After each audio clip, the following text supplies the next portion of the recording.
Snow carved through willow springs, like nature's own cavalry charge, each flake a tiny blade, seeking exposed flesh.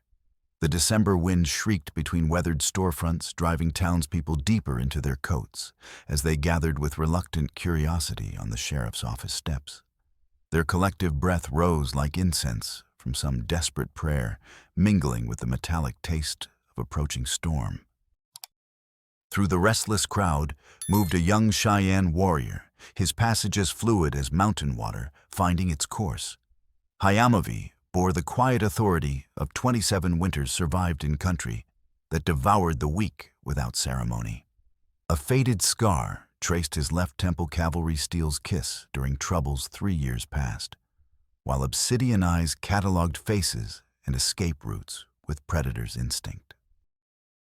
Sheriff Arthur Noon commanded the porch like a theater actor, savoring his spotlight, gavel striking weathered wood with percussion that cut through winter's howl. Behind him, shadow-cloaked in the office doorway, a tall figure observed with pale eyes that seemed to weigh souls and find them wanting. The watchers whispered his name in nervous undertones, Noon's shadow, though none could say whether it was birthright or chosen moniker. The legal debt assignment hearing. Sheriff Noon proclaimed voice carrying theatrical authority over wind-whipped silence. Conducted proper under Territorial Statute 347. Center stage held the reason for this gathering, a young woman barely past 19 wrists circled by hemp rope already staining her skin crimson. Her calico dress, once summer sky blue, hung torn and mud-splattered, transformed into rags that spoke of recent violence. Bruises bloomed purple-black along her jaw like malevolent flowers on winter-pale skin. Beatrice Harper, Walter's daughter. Hayamovy recalled their spring horse trade, 2 sound mares for a broken-down gelding Walter couldn't afford to keep fed. The German immigrant had proved scrupulously honest, meeting eyes during handshakes and paying exactly what they'd agreed. Such integrity burned rare as gold in frontier territory. The girl's bare feet showed blue against wooden planks, her entire frame shaking in the cutting wind that whipped auburn hair like tattered battle standard. Yet her spine remained unbowed despite obvious terror, and when hazel eyes swept the crowd, they held defiance rather than defeat. Something in that stubborn chin lift reminded Hayamovy powerfully of his youngest sister, who'd once faced a charging buffalo bull with nothing but willow switch and absolute refusal to yield ground.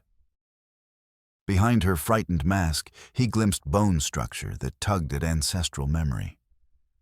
The high cheekbones, the particular way shadows fell across features that whispered of mixed heritage most white folks would never recognize, but his trained eye caught instantly. Beatrice Harper, Sheriff Noon announced with obvious relish, consulting water-stained documents. Daughter of Walter Harper, defaulted homesteader. Outstanding obligations total $62, even including interest and administrative fees per territorial law. From the crowd's edge, a bear of a man pushed forward silver coins chiming in gloved palm like funeral bells. Rusty Joe McKinley, foreman for Jasper Dietrich's cattle empire that sprawled across 3 counties. Everyone knew his reputation for settling disputes with violence and his employer's habit of acquiring property through methods that wouldn't survive federal scrutiny. "I'll take her contract." Rusty Joe declared, broken teeth flashing in what passed for smile. Mr. Dietrich's always needing kitchen help, especially through spring roundup when the boys work up appetite. Kitchen help? The euphemism fooled no one present. Several women in the crowd studied their boots with uncomfortable intensity, while their menfolk shifted weight from foot to foot. Everyone knew what happened to young women who disappeared into Dietrich's ranch. Some never returned to town. Others came back hollow-eyed and mute, unwilling or unable to speak of their experiences. Hayamovy reached the front and stopped his presence, causing nearby men to unconsciously step aside. Across 10 feet of ice-slick porch, his gaze met Beatrice Harper's, and something passed between them, not recognition, for they were strangers, but acknowledgement of shared understanding. She saw him not as curiosity or threat, but as someone who might comprehend what it meant to stand alone against forces designed to crush you beneath their weight. Her lips moved soundlessly in what might have been prayer. In the lamplight spilling from office windows, he caught details that quickened his pulse. The curve of cheekbones that could have come from his grandmother's line shadows, falling across features that spoke of heritage she might not even know she carried. $62 going once, Sheriff Noon called gavel raised like executioner's blade, awaiting its moment. She leaves with me. The words sliced through wind and crowd noise like heated steel through winter ice, carrying the implacable certainty of someone stating natural law rather than making request. Hayamovi's voice held no anger, no negotiation, just flat declaration that brooked no argument from any quarter. He stepped onto the porch with movements that appeared unhurried, yet somehow devoured distance faster than eyes could follow. Beatrice Harper watched his approach, with eyes that dared not show the hope they contained, breath coming quick and shallow in the knife-sharp air. "Now hold on there." Rusty Joe snarled, hand dropping instinctively toward gun leather. "This here's official proceeding under proper territorial authority. You got no business interfering with lawful." Mahayo watches over the innocent. Hayamovi said quietly, invoking the Great Spirit, as he lifted Beatrice onto his back in one fluid motion. Her bound hands settled naturally over his shoulders, and through her thin dress he felt how thoroughly cold had invaded her body, every muscle trembling like aspen leaves before storm. Her breath warmed his ear as she pressed her cheek to his hair, and he caught that subtle scent that seemed increasingly familiar. Sage smoke and sweetgrass, the smell of his grandmother's lodge during ceremonial times when old ways were honored. "The law." He addressed Sheriff Noon without turning around. "Doesn't make children pay for their father's debts. My grandfather taught that Maheo gave each person their own path to walk. Show me the statute that binds a daughter to stumble down her father's broken trail." The crowd murmured agreement, his words touching something deeper than legal technicality. Half the people present carried debts of their own, and none welcomed precedent this hearing might establish for their family's future security. But weapons were materializing in response to his challenge rifle barrels catching gray light, as men weighed loyalties against mortgages and decided which direction their bread was buttered. From office shadows, the tall figure emerged fully into view. Noon's shadow moved with liquid precision that suggested professional training. Pale eyes cataloging threats and angles with detached efficiency of someone who killed for wages rather than passion. Hayamovi had heard whispers about the man's methods, how he timed other men's courage by sundial shadows, always striking when fear ran strongest. The girl goes back inside. Noon's shadow said quietly, voice barely audible above wind, yet somehow carrying perfect clarity to every ear present. "This ends here and now." "Hey," Hayamovi replied in Cheyenne, the word meaning no, but carrying undertones of absolute refusal that transcended translation. "It doesn't end. It begins." The first warning shot cracked overhead, like thunder splitting winter sky, sending splinters flying from porch rail between them. Hayamovi didn't flinch, didn't quicken his pace, as he backed toward steps with Beatrice clinging to him. Her fingers tightened against his chest, and he felt her pulse hammering rapid as war drums. "Easy, Neston," he murmured in Cheyenne, using the word meaning little sister, but carrying deeper implications of protection and belonging. "We walk out of here together, and no man stops us." More shots followed as he descended steps with measured stride, but driving snow made accuracy nearly impossible, and none of the shooters dared risk hitting the girl. Behind them, Rusty Joe's voice bellowed orders over chaos. "Cut him off at the stable, don't let the breed reach his horse." At Morrison's livery, Hayamovi's paint stallion stamped and snorted, sensing trouble, in the way horses always did when violence saturated the air. The animal stood already saddled, according to Hayamovi's iron rule of never being caught without escape route lesson learned in blood during cavalry raids that had scattered his band 3 years past. He swung Beatrice up onto the horse's back with careful gentleness, her bound hands clutching desperately at saddle leather, while bare feet sought purchase in stirrups meant for boots. Then he vaulted behind her as armed men converged from both directions, their boots slipping on treacherous footing as they struggled to surround him. The stallion lunged forward into swirling storm, just as rifle balls splintered doorframe where his head had been. Behind them, Willow Springs erupted into organized chaos as Sheriff Noon barked commands and men scrambled for horses that weren't ready for immediate pursuit. "Who are you?" Beatrice asked as they thundered across bridge spanning Willow Creek, her voice barely penetrating hoofbeats and howling wind. "Vehone Hesemo."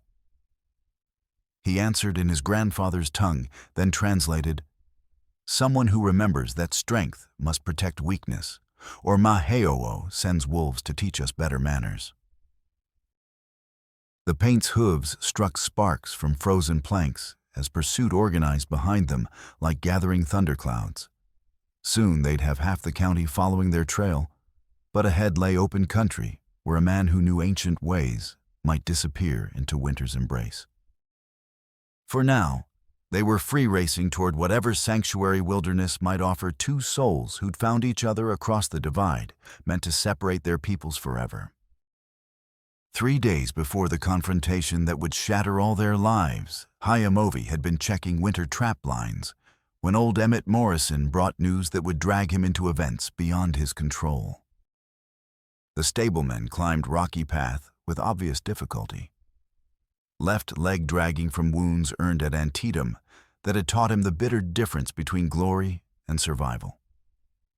Age and injury had slowed his body, but eyes remained sharp as winter stars, missing nothing that might threaten the few people he'd chosen to protect in his declining years. Walter Harper's gone missing, Emmett said without preamble, settling onto fallen log to catch his breath while studying Hayamovi's reaction. Been near a month now, and his girl's starting to ask questions that might get her throat cut if wrong folks hear them. Hayamovi continued skinning the beaver he'd trapped, but attention sharpened like blade, being honed. Walter Harper was decent folk, the kind of settler who minded his own business and expected identical courtesy from others. German stock with careful English and work-hardened hands that never cheated a man in honest trade. "Missing how?" he asked, testing skinning knife's edge against thumb until thin line of blood appeared. Signed some kind of grazing contract with Jasper Dietrich's outfit last month. Took his team and wagon to town for proper filing, never came home to his daughter. Emmett spat into snow with obvious disgust. Sheriff claims Walter lit out for California gold fields, but that man wouldn't abandon his child. Not willingly, not for all the gold between here and Sacramento. The assessment rang true. During their spring horse trade, Walter had spoken of his late wife with reverence reserved for saints, and of Beatrice with fierce protectiveness of a man who'd already lost too much to chance or circumstance. Such a father didn't simply vanish, leaving his daughter to face frontier dangers alone. What about the girl? Beatrice, 19 years old, maybe 20 at most. Been keeping their homestead running by herself since Walter disappeared, selling eggs in town, taking in mending, doing whatever brings enough coin to buy supplies. Emmett's weathered face darkened with anger that had been building for weeks. Showed up at my stable 3 days past, with fresh bruises decorating her face, asking if I'd seen her father's wagon tracks leading anywhere particular. Hayamovi set down his knife, giving the old soldier complete attention. In 3 years of trading through Willow Springs, he'd learned to read currents that moved beneath any frontier town's civilized surface. There were honest folk trying to build something decent for their children, and there were predators who fed on their struggles like wolves, culling weak deer from winter herds. Jasper Dietrich belonged firmly in the second category, along with his foreman Rusty Joe McKinley and the mysterious enforcer known only as Noon Shadow. Together, they controlled enough of the territory's law enforcement to make honest investigation nearly impossible when it conflicted with their interests. Where's she staying now? With Violet Morrison, my cousin the schoolteacher. Violet's got spine enough for two ordinary women, but that won't matter if certain people decide the Harper girls become inconvenient to their business arrangements. Emmett struggled to his feet, wincing as weight settled on damaged leg. Thought you should know, considering what you did for me at Copper Creek. The debt was real and substantial. 3 years ago, when spring floods had caught Emmett alone and injured on wrong side of raging water, Hayamovi had risked his own life to pull the old cavalryman from certain drowning. Some obligations couldn't be repaid in coin or trade goods. They required flesh and blood when the moment came. That evening, as purple shadows pooled in valleys like spilled ink, Hayamovi made his way through town's back alleys toward schoolhouse, where honest learning still took place, despite pressure from those who preferred ignorant populations. Yellow lamplight spilled from Violet Morrison's windows, and through glass he could see 2 women seated at scarred pine table. The teacher he knew by reputation, sharp-featured woman in her 30s, who'd come west to educate miners' children and stayed to become the closest thing Willow Springs had to functioning conscience. She'd once stood between Rusty Joe and her schoolhouse door when he'd come hunting student whose father owed gambling debts, facing him down with nothing but moral certainty and hickory ruler. The younger woman had to be Beatrice Harper, and even from outside he could see resemblance to her father in the set of shoulders and way she held her head when listening carefully. But there was something else, something that made his pulse quicken with recognition he couldn't quite place. His soft knock was answered immediately by Violet, who appeared in doorway holding double-barreled shotgun with practiced grip of someone who'd learned frontier self-defense the hard way. "You're Hayamovi," she said after studying his face for several heartbeats. It wasn't questioned schoolteachers made their business knowing everyone in their territory, especially those who might influence their students' futures. "Emmett sent me. Said you might have troubles that need attention." Violet studied him for a long moment, weighing options and risks, with calculation of someone who'd survived by making good decisions under pressure. Then she stepped aside, motioning him into warmth and safety. The cabin's interior smelled of ink paper and old leather, comforting sense of civilization and record-keeping that seemed almost foreign after time in wild country, where only immediate survival mattered. Beatrice Harper sat at table with hands wrapped around tin cup, watching him with large hazel eyes that held too much wariness for someone who should still be thinking about dances and courtship instead of survival.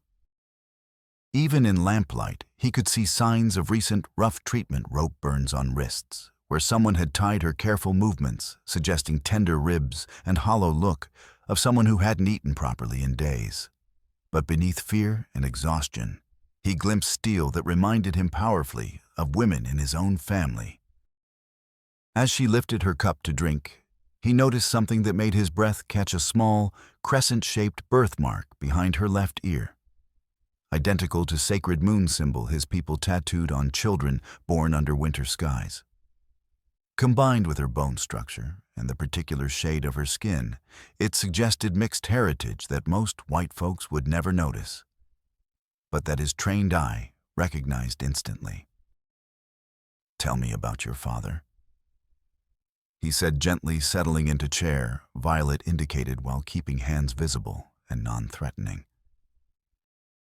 Beatrice's voice emerged steadier than he'd expected, though.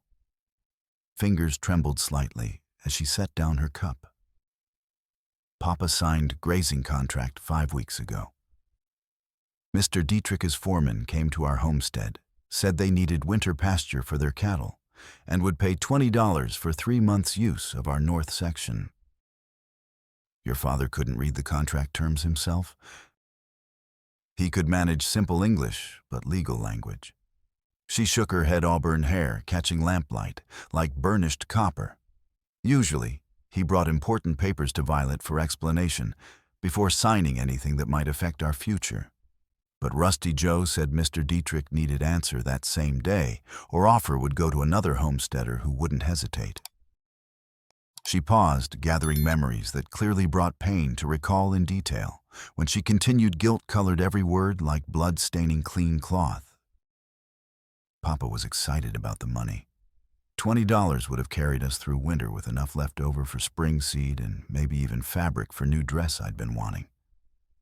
Her voice dropped to barely above whisper. I should have insisted on going to town with him, should have made sure he understood every word of that contract. But I was sulking about something foolish instead. As she spoke, Hayamovi found himself studying her face with growing fascination. The bone structure was unmistakably familiar, high cheekbones that could have come from his grandmother's line particular way of tilting her head when thinking that he'd seen countless times around council fires. Most telling was that birthmark crescent-shaped like sacred moon symbol his people honored in their ceremonies. What was your mother's name? He asked, suddenly following instinct rather than logic. Marie. Marie Crow Feather before she married Papa and took his surname. Beatrice's expression grew wistful with memory of someone long dead. She used to sing lullabies in language Papa said was Cheyenne, though she never taught me more than few words. Said it would be safer for me to fit in with white folks, especially after she was gone. The pieces clicked together with crystalline clarity. Crow Feather had been his grandmother's sister's daughter, young woman, who'd married trader and disappeared into white settlements east of mountains during troubles 20 years past. If Marie Crow Feather had been Beatrice's mother, then this frightened girl carried blood of his people, diluted but unmistakable once you knew what to look for. That explained familiar features way she carried herself, despite fear and stubborn courage that kept her spine straight when lesser spirits would have crumbled. It also meant she was family in way his people counted such things bound by obligations that went deeper than law or custom. 3 days ago, Beatrice continued unaware of his racing thoughts. Rusty Joe came to our homestead with papers he claimed Papa had signed. Said our land was a forfeit for gambling debts we'd never heard of, and I had until sunset to gather what I could carry and clear out permanently. That's when she came to me. Violet interjected with barely controlled anger. I've been trying to get answers through official channels, but suddenly everyone in authority has developed convenient hearing problems. County clerk says documentation isn't ready for public review. Sheriff Noon claims it's part of ongoing investigation that can't be discussed. Meanwhile, Dietrich's cattle are already grazing on Walter's 40 acres like they own them. Hayamovi absorbed this information while studying pattern it revealed. The gradual squeezing of small landowners, manipulation of laws designed to protect property into weapons for stealing it. His own people had faced identical tactics on larger-scale treaty after treaty, broken by men who smiled while they planned your destruction. As he listened, he noticed small details that spoke of Beatrice's growing strength beneath her frightened exterior. The way she met his eyes directly when speaking of important matters, how her voice steadied when discussing her father's character, the unconscious straightening of her spine when she mentioned refusing to be intimidated by Rusty Joe's threats. She was learning to fight back, even if she didn't fully realize it yet. There's more, Beatrice said quietly, voice dropping even lower. Yesterday morning, 2 men came here with official-looking document. Said I was legally liable for Papa's debts and had to come with them immediately for some kind of hearing. We barricaded door and told them to return with proper federal authority. Violet added with grim satisfaction. But they'll be back probably with Sheriff Noon and whatever legal fiction serves their current purposes. Through window, Hayamovi could see snow beginning to fall in earnest fat flakes that would make tracking difficult but also turn travel treacherous for anyone not prepared for genuine winter conditions. Time was running short, and weather would only make any rescue attempt more dangerous. "Do you have anywhere else to go?" he asked Beatrice directly. She shook her head with finality that spoke of options already considered and rejected. "Papa was all family I knew about. No relatives back in Pennsylvania, no connections anywhere that might offer shelter or protection." Wrong, he thought, but didn't say aloud. She had family blood kin who would claim her gladly if she'd accept relationship. But first, she had to survive long enough for such connections to matter in practical terms. "I'll help you find your father," he said finally, words carrying weight of promise that couldn't be broken without dishonor. "Why?" Her question was direct and honest, without false gratitude or artificial courtesy.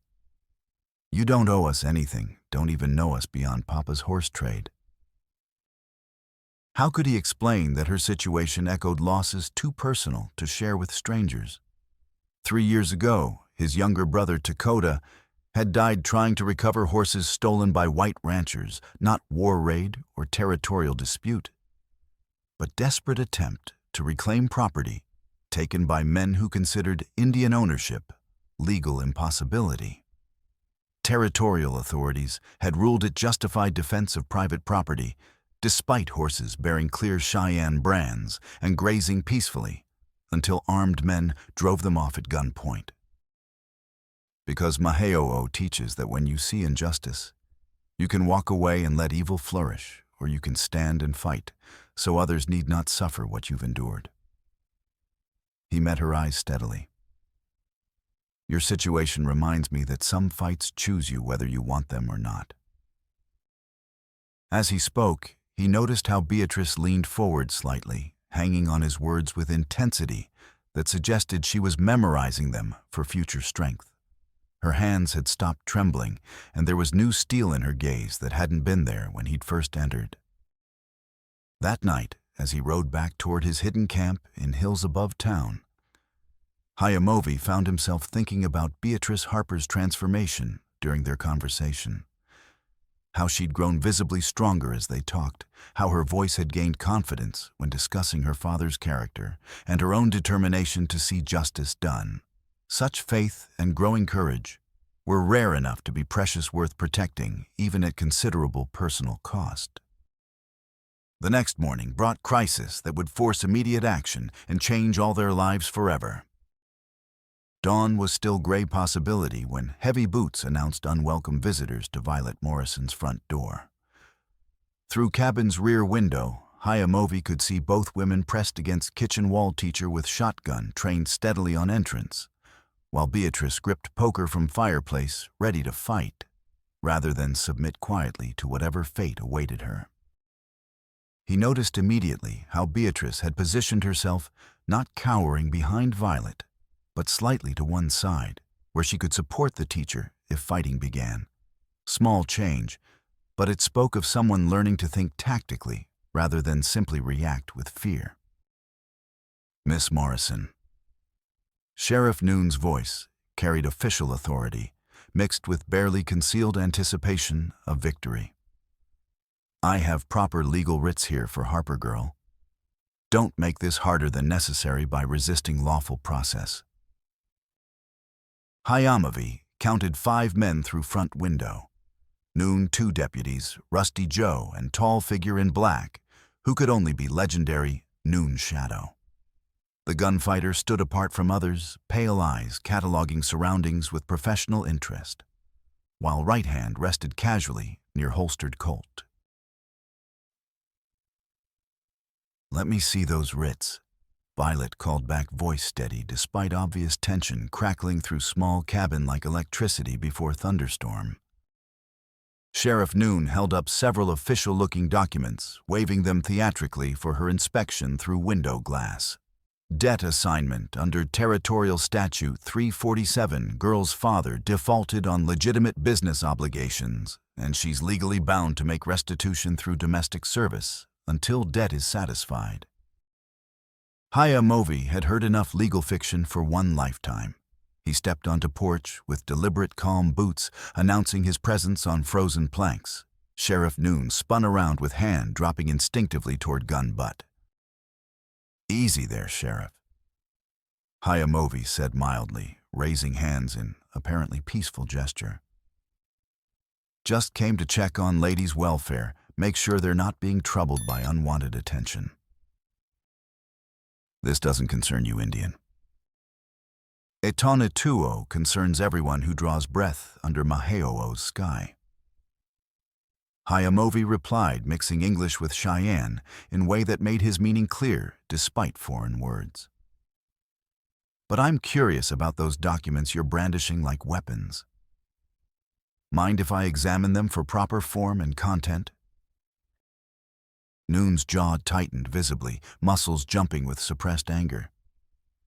"You can't read legal papers written in civilized language?"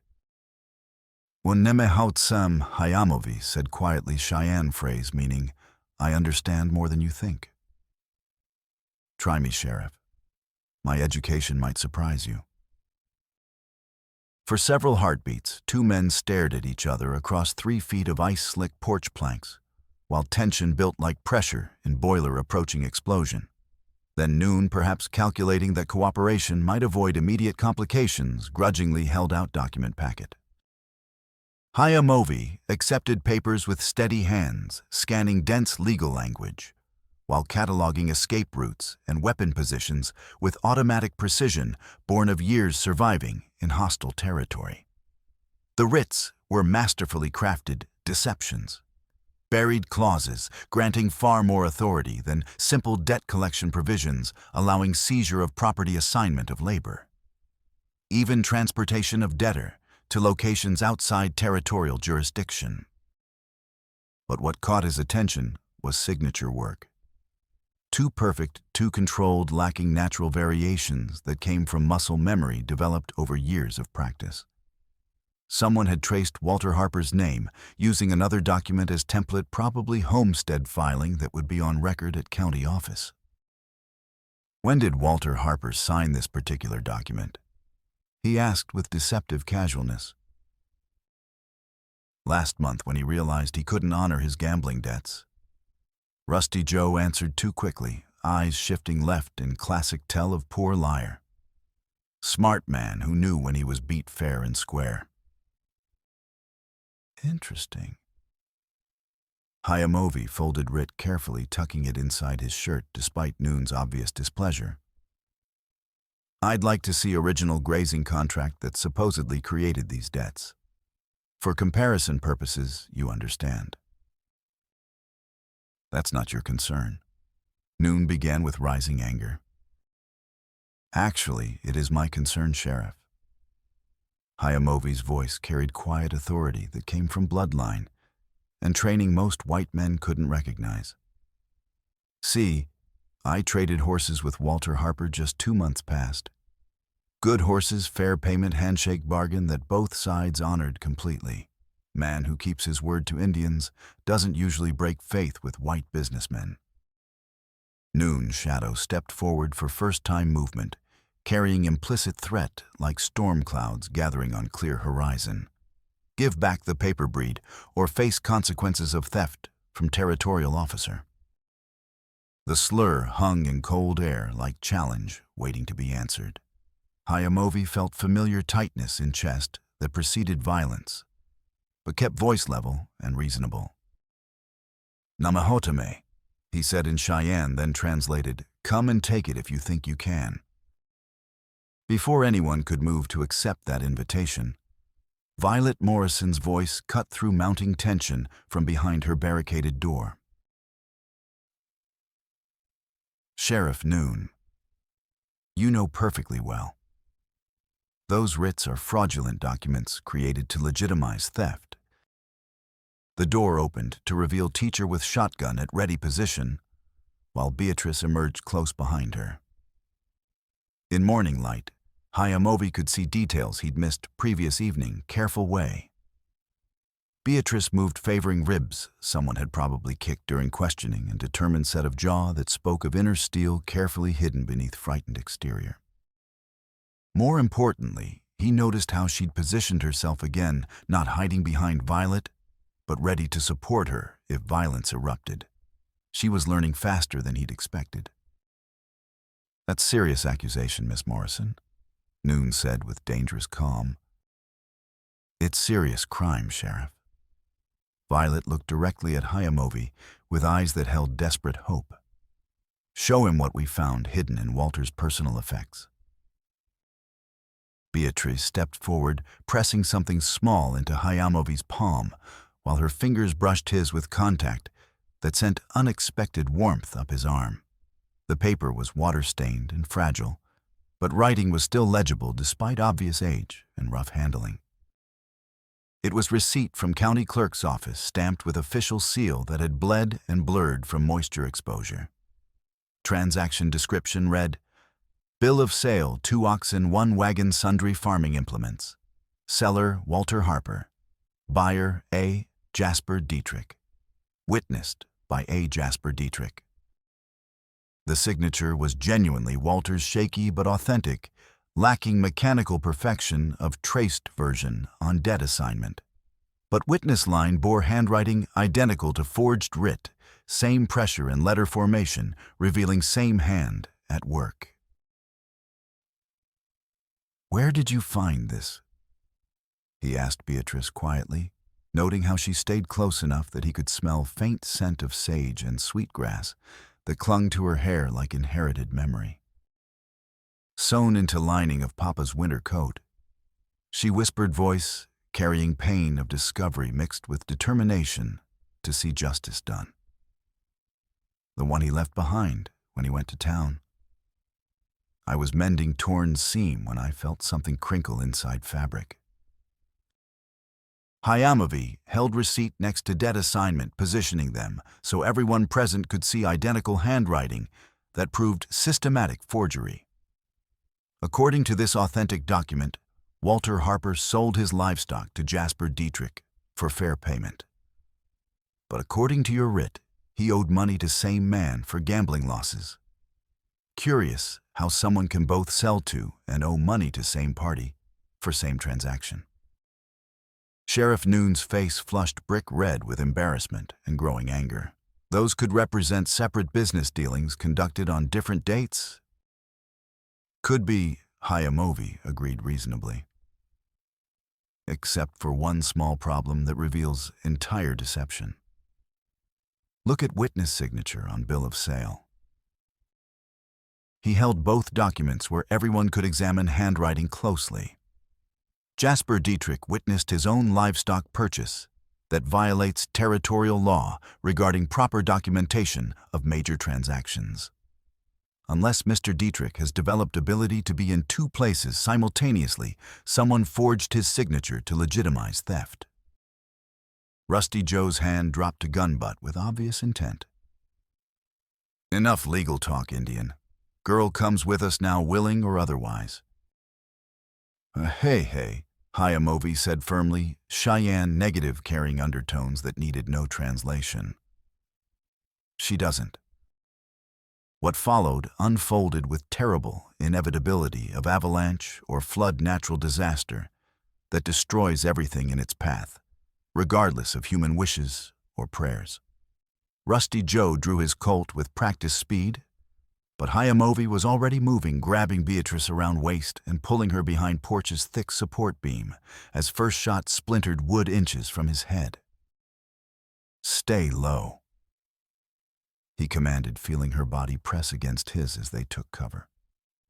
Her pulse hammered rapid as war drums against his chest, but she didn't panic or freeze with terror like many would have done. Instead, she immediately began scanning their surroundings for better cover or escape routes, exactly what a survivor should do. Violet's shotgun boomed like Thunderbird shot, catching one deputy in shoulder and spinning him around with curse that would have made cavalry sergeant proud. Noon Shadow's pistol appeared in his hand with magical speed. But Hayamovi was hauling Beatrice toward cabin's rear exit, while Sheriff Noon shouted conflicting orders to his confused men. "The stable," he called to Violet as bullets whined overhead. "My horse is ready for immediate departure." They ran bent low through chaos, reaching Morrison's livery, as pursuit organized behind them with military efficiency that suggested Civil War experience. Paint stallions stamped nervously at gunfire. Ears flattened against violence, but stood steady as Hayamovi boosted Beatrice onto its back with careful attention to her injured ribs. "Can you ride bareback if necessary?" he asked urgently. "Yes, but where are we?" "Away from here before they surround us completely. Hold tight and trust horse to know his business." As he swung up behind her, he felt her automatically adjust her balance and grip to work with horse's movement rather than against it. She knew horses, he realized, another sign of frontier upbringing that would serve them well in trials ahead. They burst into gray daylight as bullets cracked around them like deadly insects seeking warm flesh to penetrate. Hayamovi bent low over Beatrice's hunched form, shielding her with body while guiding horse with knee pressure and voice commands his grandfather had taught him as child. Behind them, Sheriff Noon was organizing systematic pursuit, with efficiency of someone who'd chased deserters through hostile territory. Soon, every lawman in 3 counties would be hunting Cheyenne warrior and homesteader's daughter he'd allegedly kidnapped, but by then they'd be lost in country that favored pursuit over their pursuers. As they reached edge of town, Beatrice turned in saddle to look back at schoolhouse, where smoke was beginning to rise from windows. Whether from gunfire or deliberate arson, neither could tell from their distance. "Violet," she whispered, tears freezing on her cheeks in bitter wind. "Or she'll survive," Hayamovi said, hoping his confidence was justified. "Violet Morrison's tougher than winter and twice as stubborn. She'll find way to protect herself until help arrives." But as they plunged into wilderness beyond Willow Springs' false civilization, one thing had become crystal clear to both of them. Walter Harper's disappearance wasn't random misfortune or simple business dispute gone wrong. Woman was orchestrating deliberate campaign to seize his property and eliminate his family using forged documents and corrupt officials to give their theft veneer of legal respectability. Behind them, organized pursuit was forming with ominous efficiency. Ahead lay whatever sanctuary winter wilderness might offer to 2 souls who'd found each other across cultural divide, bound now by necessity, and growing trust that might survive whatever trials awaited them in frozen country beyond civilization's reach. The river ran black and murderous between ice-crusted banks swollen with snow melt that made crossing treacherous even for most experienced riders. Hayamovi pulled his stallion to halt at Wooden Bridge, marking boundary between Willow Springs' pretensions of civilization and raw country, where different laws applied ancient rules of survival that favored prepared over merely hopeful. Their closing distance. Beatrice set her breath, creating silver clouds as drumming of hoofbeats grew louder behind them through falling snow. Hayamovi nodded grimly, studying Bridge's ancient timbers with calculating eye of someone who'd learned to turn obstacles into advantages. Sheriff Noon had organized his posse with professional competence that suggested military background, probably drawing on Civil War experience that made him far more dangerous than typical frontier lawman. Through swirling snow, muzzle flashes winked from tree line across river advance scouts who'd circled during their flight, anticipating his most likely route with accuracy that meant local guides who knew country as well as he did. Bridge won't hold all of them at once, he mused, noting how structure sagged under its own weight like exhausted animal. But it'll support us long enough to cross, then come down behind us if we're clever about it. He dismounted and drew knife, moving to where thick hemp cables anchored Bridge to stone pilings that had been set by men who understood river's moods. Ropes were old, but substantial twisted hemp that had weathered countless harsh winters through careful maintenance. A rifle shot cracked across the waterwood fragments erupting from rail near Beatrice's knee as she struggled to control nervous stallion. She gasped and pressed herself low against animal's neck, her hands gentling its fears with instinctive skill that spoke of lifetime around horses. "What are you doing?" she called as he sawed at first cable with desperate urgency. "Making sure they can't follow us across legally," he replied, hemp fibers parting reluctantly under blade's edge. "When this bridge falls, they'll have to ride 15 miles upstream to next crossing, which gives us time to disappear properly." Another shot struck plank beside his boot, impact vibrating through ancient wood that groaned under stress it was never designed to bear. Through gathering dusk, he could see riders approaching from both directions, pursuit behind them, ambush ahead, closing trap with military precision. "Beatrice," he said urgently, not looking up from his cutting. "Can you swim if necessary?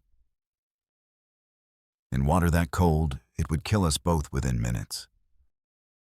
"Better than bullets," he said grimly, severing first cable with final stroke. Bridge shuddered as tension shifted to remaining supports, ancient timbers creaking ominously. "If this goes wrong, slide off horse and let current carry you downstream. Don't try to fight water. Matamata e Mahi will guide you to safety if you trust river's wisdom." She stared at him with eyes wide as silver coins, and he saw her swallow hard before nodding with determination that made his chest tighten with unexpected emotion. "I understand. What about you?" "Nemahota me eshe," he said in Cheyenne, then translated, "I'll find my own path to follow yours." A bullet whined past his ear, close enough that he felt air displacement against skin. Another struck Stallion's saddle, and animal reared in panic, nearly unseating Beatrice, despite her skilled grip on mane and reins. Rather than cry out in fear, she leaned forward and spoke soothingly to horse in mixture of English and what sounded like Cheyenne words she might have half remembered from childhood lullabies. The stallion settled slightly, responding to her calm voice despite chaos around them. "Sehestahe," he called to both horse and rider, Cheyenne word meaning "be strong," but carrying deeper implications of spiritual fortitude. "Just need few more seconds to finish this work." Second cable parted with sharp crack that echoed off mountainsides, and bridge lurched sideways like drunken man trying to maintain balance on icy ground. Remaining supports screamed under sudden strain, ancient wood groaning as structure began twisting apart under forces it could no longer contain. "Now." He vaulted back into saddle behind Beatrice and spurred Stallion forward as their world exploded around them in chaos of gunfire and collapsing timber. Bridge held for exactly 4 strides, long enough for paint to reach solid ground on far side, but not long enough for pursuit to follow. Final cables snapped like violin strings under impossible tension. An entire structure collapsed into rushing water, with sound like thunder, taking with it any hope of immediate pursuit. They landed hard on rocky bank Beatrice, crying out, as impact drove air from her lungs and jarred her injured ribs.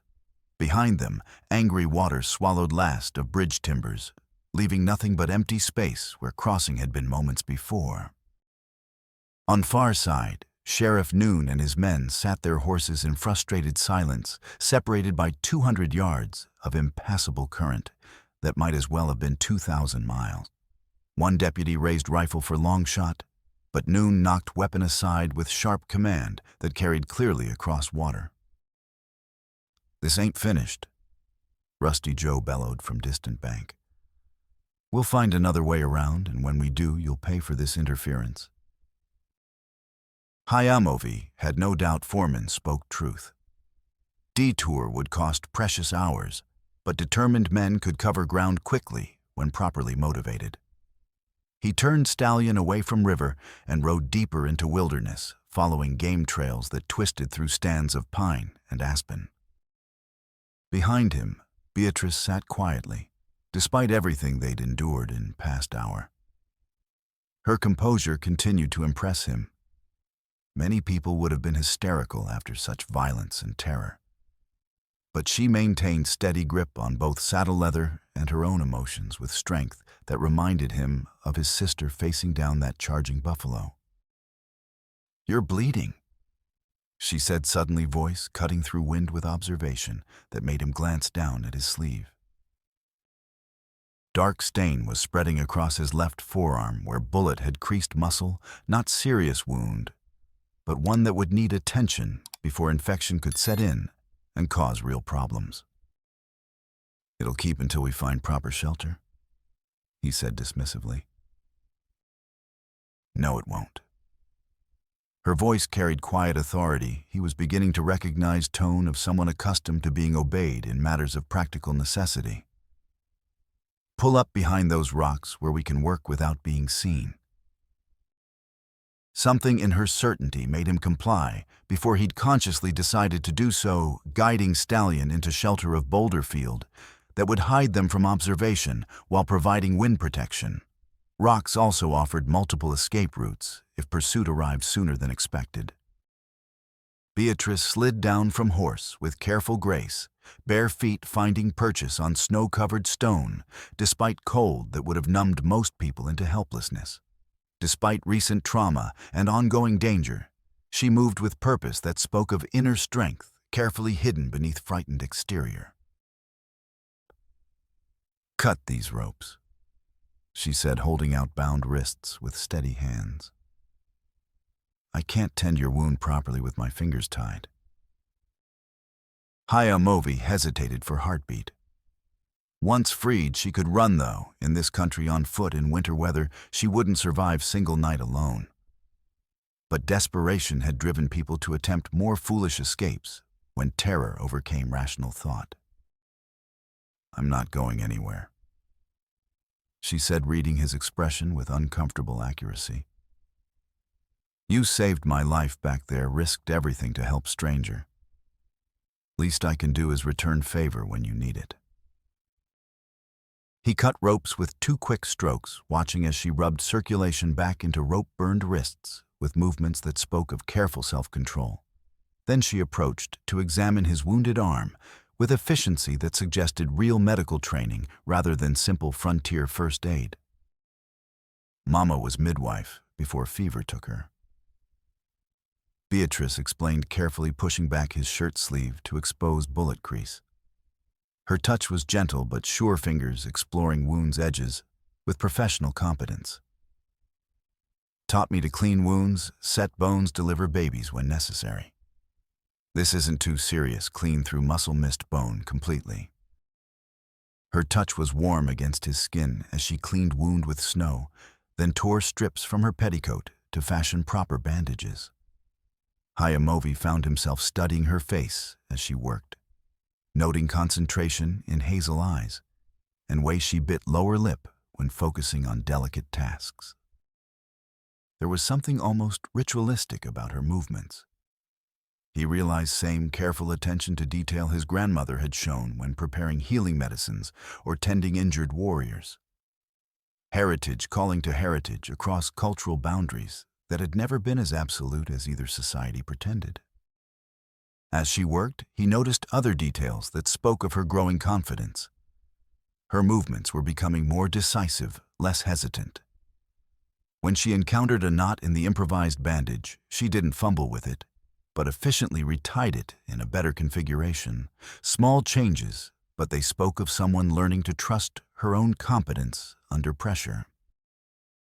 "Why are you helping me like this?" he asked quietly, genuinely curious about her motivations. She paused in her bandaging to meet his gaze directly, and he saw honesty there that most people spent lifetimes learning to fake. "Because you helped me first, without asking questions or demanding payment. Because it's right thing to do." She hesitated, then continued with simple directness. "Because I don't think anyone else would have done what you did back there, facing down armed men for strangers' sake. You don't know me or my people. I know enough. She finished tying off bandage with neat efficiency that spoke of practice. I know you could have ridden away when shooting started. I know you destroyed that bridge to protect me rather than yourself. I know you're risking your life for someone you barely met. Cold winds sighed through pines around them, carrying scent of snow and distant smoke from sources they couldn't identify. Campfires, chimneys, or perhaps smoldering remains of whatever Sheriff Noon's men had torched in town during their hasty departure. What really happened to your father? He asked, settling beside her in shelter of largest boulder. Not official version, they're spreading truth as you know it. Beatrice pulled her thin shawl tighter around shoulders that seemed too delicate to carry weight of her current troubles. As she gathered her thoughts, he noticed how she'd unconsciously adopted a more defensive posture, back against stone eyes, scanning their surroundings, even while talking. She was learning situational awareness without realizing it. Papa was always careful with contracts, and legal papers had to be, since his English wasn't perfect, and he'd been cheated before. Always brought important documents to Violet for explanation before signing anything that might affect our future. But not this grazing contract. That's what bothers me most about this whole situation. Her voice carried frustration that had been building for weeks. Rusty Joe came by our homestead on Sunday morning, said Mr. Dietrich needed answer that same day, or offer would go to someone else who wouldn't hesitate. Papa was excited about $20 more money than we usually saw in 3 months of regular work. She was quiet for a moment, lost in memories that clearly brought pain to recall, when she continued guilt-colored every word despite everything he'd told her about not dwelling on past mistakes. I should have gone with him to town that morning. Should have insisted on reading every word of that contract myself. But I was angry about something foolish he'd promised to buy me fabric for new dress, then said we couldn't afford such luxury. Her hands twisted in her lap. So I stayed home and sulked like spoiled child while he rode into whatever trap they'd prepared. Or maybe you'd both be missing now. Hayamovi pointed out gently, trying to ease guilt he recognized from his own experience with loss and regret. Self-blame is luxury you can't afford right now, Nestan. Focus on staying alive long enough to find truth and see justice done. As he spoke the Cheyenne endearment, he saw her eyes widen slightly with recognition.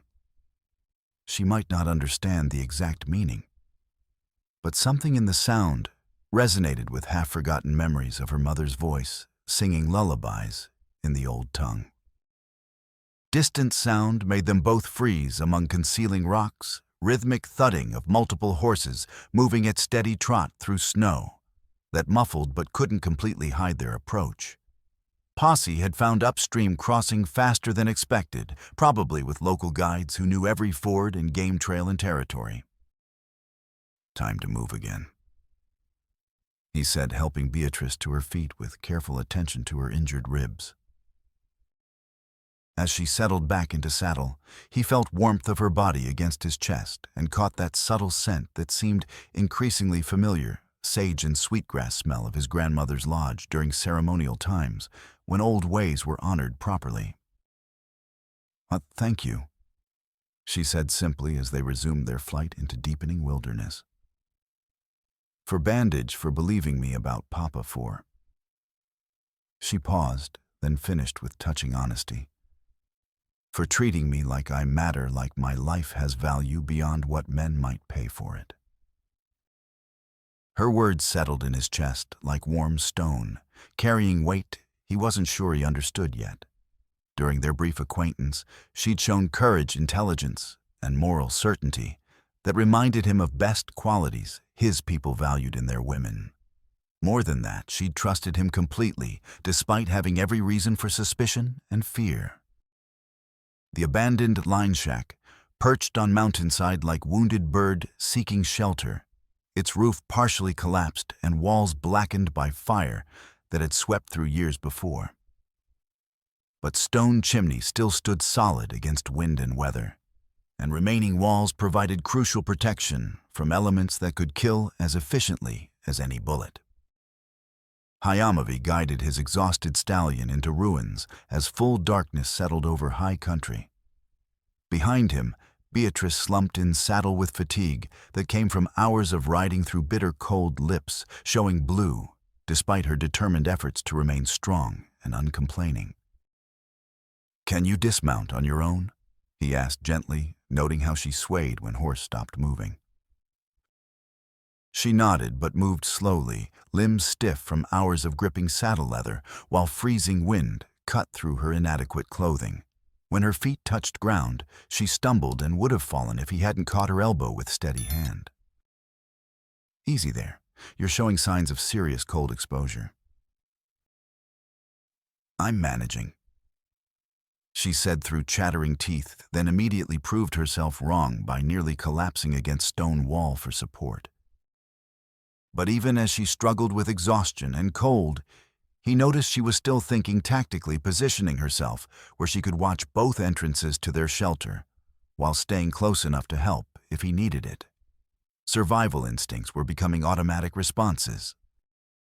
Cheyenne caught her again this time, keeping arm around her waist to steady her trembling form. Through thin fabric of her dress, he could feel how cold had penetrated deep into her body.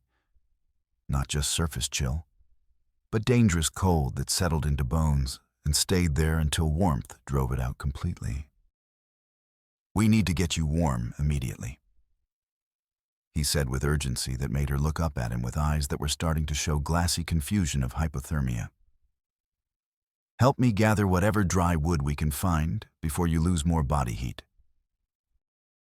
They worked together in failing light, collecting broken fence rails and roof boards that had been protected from snow and moisture.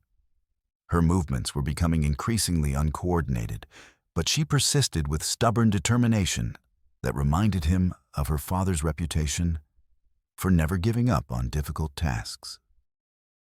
Cheyenne's fire-making kit was simple, but effective flint steel and char cloth that caught spark on second strike.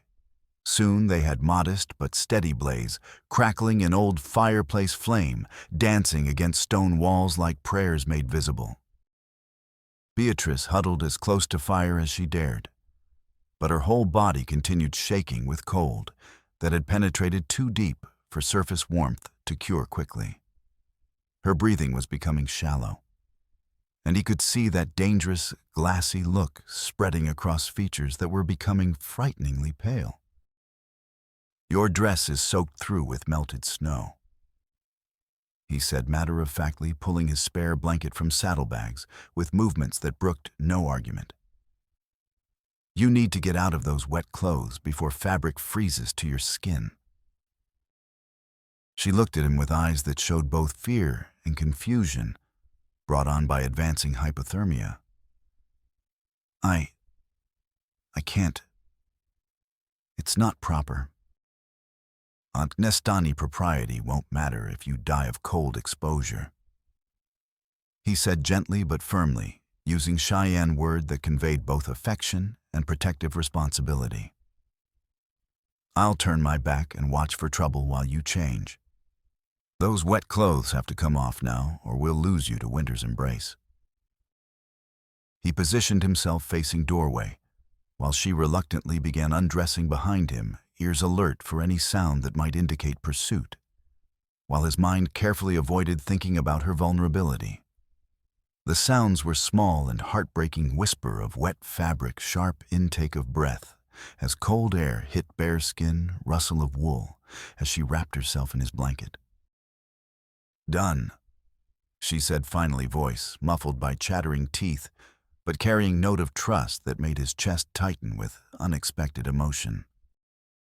When he turned back, she sat by fire, wrapped in his blanket like cocoon, only her face and hands visible, while her wet dress hung from broken roof beam, steaming in heat from flames.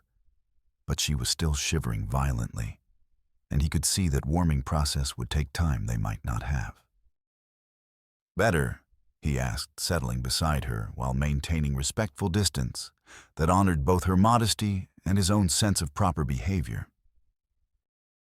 Some, she managed through teeth that wouldn't stop chattering. Thank you for understanding about clothes, and for not taking advantage when you're helpless. He stirred fire with stick, sending shower of orange sparks up chimney toward stars barely visible through holes in roof.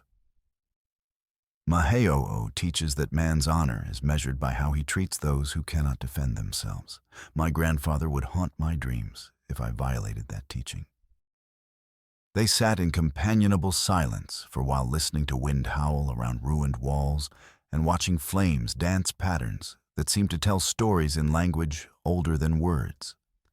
Fire's warmth was slowly penetrating their shelter, but Beatrice's violent shivering continued with intensity that worried him deeply. Tell me about your family, she said, eventually, voice stronger now, but still unsteady. Your grandfather who taught you such honorable ways. Hayamovai poked at coals while memories surfaced like fish rising to still water on summer evening. My grandfather was Vehoni Hesemo chief, who earned his position through wisdom rather than warfare, though he could fight when necessary. He taught me that true strength comes from protecting others, not dominating them. What was his name? Moe Noha in our language, traveling wolf in yours. He said wolf protects his pack above all else, and man's pack includes anyone who shares his fire and his troubles. He looked at her across dancing flames. 3 sisters, all older than me, and convinced they knew everything worth knowing about raising warrior brothers. They spoiled me terribly when I was small, then spent years trying to undo damage they'd created. As he spoke, he noticed how intently she listened, leaning forward slightly, despite her exhaustion. Something about the cadence of Cheyenne words seemed to stir half-forgotten memories in her eyes. Your language, she said softly. Some of those words, they sound almost familiar, like something I heard in dreams long ago. Your mother's voice, he said gently. Marie Crow Feather would have sung to you in the old tongue when you were small before she decided it was safer for you to forget your heritage. And your brother Emmett mentioned you'd lost someone close. His smile faded as older, darker memories took hold. Dakota, Esha Heveta Nohe Swift Arrow. 2 years younger than me, twice as brave as necessary, and not nearly careful enough for anyone's peace of mind. He was quiet for a long moment. He died trying to recover horses that white ranchers had stolen from our herd, trusting their flag of truce, when he should have known that some men's word means nothing when profit is involved. I'm sorry for your loss. It sounds like he died with honor, trying to protect what belonged to your people. He died with honor. Hayamovi agreed, using Cheyenne affirmative. But honor doesn't ease pain of losing someone you love, doesn't fill empty space they leave behind. He met her eyes directly. That's why I couldn't walk away from your situation, Nestan. Someone has to stand against thieves and murderers, or they'll take everything worth protecting from this world. Outside their shelter, something howled in distance, long and mournful, answered by voices from different directions that sent chills down spines that had nothing to do with cold weather. Wolves drawn by scent of horses and promise of easier prey than they could find hunting in deep snow. Hayamovi rose and checked his rifle, then moved to doorway to peer into swirling whiteness that obscured everything beyond 20 yards. Yellow eyes reflected firelight from multiple locations, in tree line too many to count with any accuracy. Pack had found them, as he'd known they eventually would. What is it? Beatrice asked, clutching blanket tighter around shoulders, while fear crept back into voice that had just begun to steady. Wolves. Big pack by sound and scent, probably haven't eaten well since snow started falling in earnest. They smell our horse and know wounded prey when they encounter it. He cocked rifle with quiet click that seemed unnaturally loud in their small shelter. Stay close to fire. If they get past me somehow, throw burning wood at them and make as much noise as possible. Wolves respect fire and loud sounds more than they fear bullets. First wolf materialized from storm like gray ghost, given substance, padding across snow with nose to ground and ears pricked forward in hunting posture. Others followed from different angles, lean desperate creatures driven to unusual boldness by empty bellies and winter's harsh mathematics of survival versus death. Hiamovi stepped into doorway and raised rifle, letting firelight illuminate his silhouette, while he called out in Cheyenne, "Nakohe amohestotse." Go away, find other prey. The words carried authority of someone who understood wolf nature and expected to be obeyed. Lead wolf paused with yellow eyes fixed on him, intelligence there that seemed almost human in its calculating assessment of threat versus opportunity. For several heartbeats, only sounds were wind and crackling fire. Then Wolf took another deliberate step forward, testing his resolve. Hiamovi fired. Shot echoed off mountainsides like thunder bullet, taking lead wolf square in chest and spinning it around before it collapsed into snow with final whimper. Rest of pack scattered with startled yelps, but he knew they wouldn't go far. Wolves were patient hunters with long memories, and wounded horse represented feast worth considerable risk and effort. Are they gone? Beatrice called from beside fire where she'd pressed herself against wall for protection. For now, he said, reloading quickly with movements made automatic by years of practice. They'll be back once hunger overcomes caution. Wolves don't give up easily when they've identified potential prey. He was right, as events proved over following hours. Wolves returned twice more during long night, probing their defenses with patience of experienced predators who understood that time was on their side. Each attack was bolder than last pack, learning from failures and adjusting tactics with intelligence that was both impressive and terrifying. During third assault just before dawn, one wolf made it past firelight and lunged directly at Beatrice, where she crouched by wall. Instead of screaming helplessly, she grabbed burning branch from fire and swung it like club-catching animal across snout, with spray of sparks and embers that sent it retreating with singed fur and wounded pride. "You did well, Nistan," he told her as they watched pack finally retreat into gray dawn light. Most people freeze with terror when predators get that close. You kept your head and fought back when it mattered. I was terrified beyond description. She admitted, hands still shaking from adrenaline and relief. But I remembered what you said about fire being weapon, and I thought about Papa. He always taught me that Harper women don't give up without fight. Being scared doesn't make you weak. It makes you smart enough to recognize danger. Acting despite fear, protecting what matters to you, that's what makes you strong. He studied her face in growing daylight, noting new confidence in her eyes that hadn't been there before. You're learning to be warrior, whether you realize it or not. As sun rose higher, painting snow-covered peaks in shades of gold and rose, they prepared to resume journey toward whatever answers or sanctuary lay ahead. Beatrice's dress had dried during night, and she dressed quickly behind blanket screen while Hiamovi saddled horse and scattered fire to eliminate evidence of their presence. "Where are we headed now?" she asked as they prepared to mount up, voice stronger and more confident than it had been since their flight from town.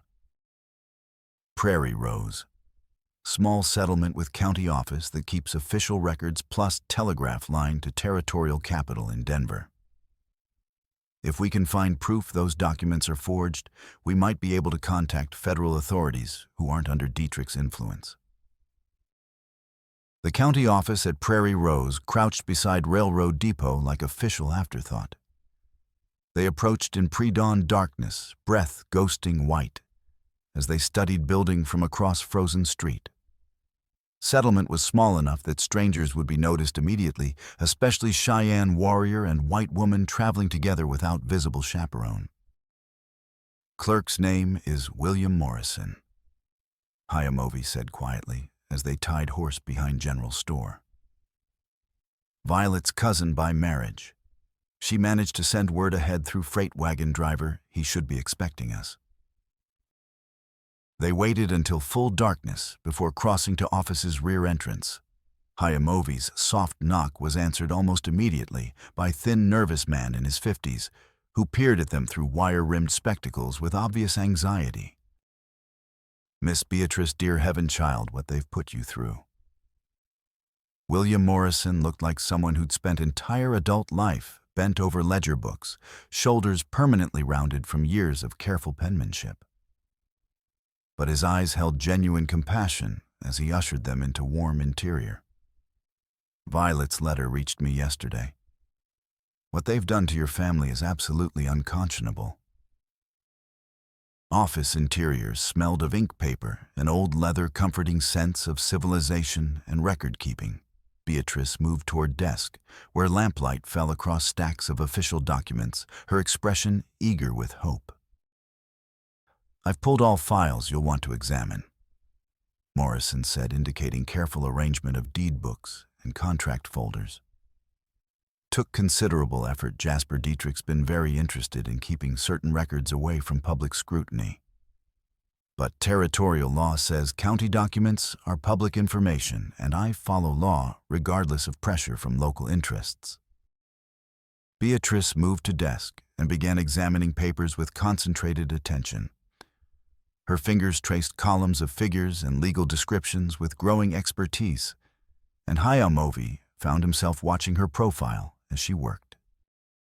Lamplight brought out copper highlights in her auburn hair and emphasized bone structure that continued to tug at his memory.